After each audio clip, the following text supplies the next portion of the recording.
Hello and welcome to the video. Today we are making a savory and flaky cracker. We'll be using a 10 by 20 inch baking sheet to bake the crackers on, and you have the option of using 1 or 2 baking sheets depending on the thickness of your crackers. For this recipe, I'm making a thicker cracker, so I will be using one 10 by 20 inch baking sheet and rolling my cracker dough 1/4 of an inch thick. You could also roll your cracker dough on 2 baking sheets, making it 1/8 of an inch thick. For this recipe, you will need 4 cups of all-purpose flour, 2 cups of duck fat, 1 teaspoon of cream of tartar, 4 tablespoons of maple syrup, and 4 to 6 tablespoons of water, along with 1 tablespoon of salt. Before I had my daughter, I had never used duck fat a day in my life. I always thought that it was reserved for fancy French cooking, but friends, was I ever wrong? Duck fat can be used for frying, sautéing, and baking in the kitchen. Not only is it versatile, but it also has a variety of health benefits to it as well. Duck fat has a high smoke point, which means that it can be heated to high temperatures without creating lots of free radicals, which are damaging to our bodies. In addition to that, it may also help improve insulin resistance in those who are pre-diabetic or diabetic. Potentially, it could also help with cardiovascular health. Duck fat contains healthy fatty acids that are essential to healthy brain development as well. For my family, I like to buy an entire gallon container of duck fat off of Amazon. I pour the contents into 4 1-quart jars, and I store a few jars in my freezer, and I keep one in the refrigerator ready to go whenever I need it for a recipe. You can buy duck fat in smaller batches, but we choose not to because we go through it quick and we save lots of money by buying a gallon at a time instead of a few ounces. My little assistant especially loves helping me bake in the kitchen. She was born with about 30 different food allergies, and initially it was really difficult to find joy in cooking for me and eating for her, so together we work in the kitchen to prepare meals that are fun and delicious for all of us.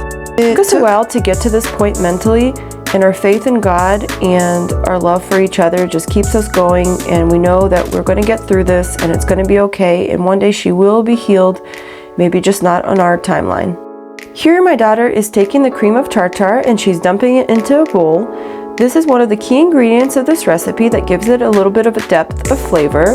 It almost adds like an undertang or undertaste to the cracker. I think you'll really enjoy it, and this is definitely an ingredient that you don't want to skip out on.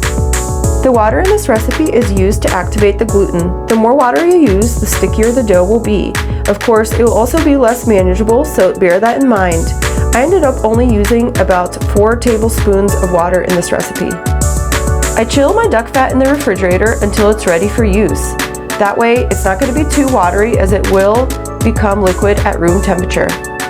I'm scooping my duck fat out of a jar that used to contain blueberry jam. Now, I know you know what I'm talking about if you're one of those jar people. I will be reusing my jars all the time in my household. So where are my jar people at? Leave your name and say hello in the comments. We're going to just finish mixing up this dough, and we're going to pop it right on a baking sheet. We are adding a little bit more water to the dough to make it bind together better, and as soon as we're done mixing this dough up, we're going to just plop it directly onto the baking sheet. You will see here that we're not using any parchment paper on the baking sheet. That's because the crackers are going to come right up as soon as they're finished baking. This recipe will allow you to make either one 10 by 20 inch baking sheet with crackers that are 1/4 of an inch thick, or 2 baking sheets with crackers that are 1/8 of an inch thick. I'm choosing to go with a thicker cracker this time.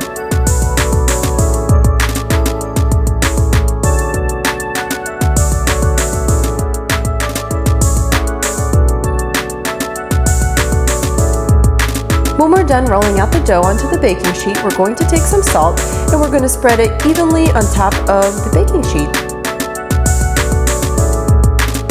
Use your own judgment here. I like a nice salty cracker, but this really shouldn't add too much saltiness to the top of the crackers. Now, as soon as we're done salting the cracker top, we're going to want to skip this step, and actually you're going to want to take a fork and poke little holes into the top of the dough. That way any air can escape during baking and they won't puff up too much on you. My daughter and I decided to do it this way, mostly because we forgot, so just a little pro tip for you. Go ahead and poke holes in the crackers before you make the cut lines. Here we are realizing our mistake, and we're grabbing some forks and poking little holes at the top of the dough. That way any air that is in the crackers will escape instead of puffing up the crackers in the oven. When the dough has been scored and little holes have been put in the crackers, we're going to want to pop that in the oven for about 15 minutes at 350 degrees. And when the crackers come out, they should be slightly browned on the outside of the tray, but they should not be too browned in the center. It's going to compromise taste if you brown them too much. So this is the finished product, and this is about how they should look. You want to make sure that it cools for about 20 minutes to make sure that the crackers are cool to the touch and they don't break too much when you do take them off with a spatula. Crackers are nice and cooled. I'm going to take my spatula and I'm going to gently pick them up and put them in the very bucket that I've purchased the duck fat in. If you really wanted to be fancy, you could cut them into very symmetrical pieces, but I'm all about convenience rather than aesthetics, so it's entirely up to you how you want to do that, but these crackers will be gone in my family in about a day or two, so I'm not too worried about the shape or the appearance.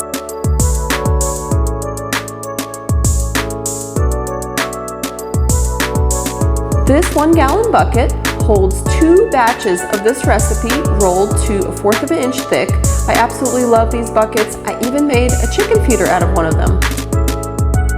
I'm experimenting with some peanut butter replacements.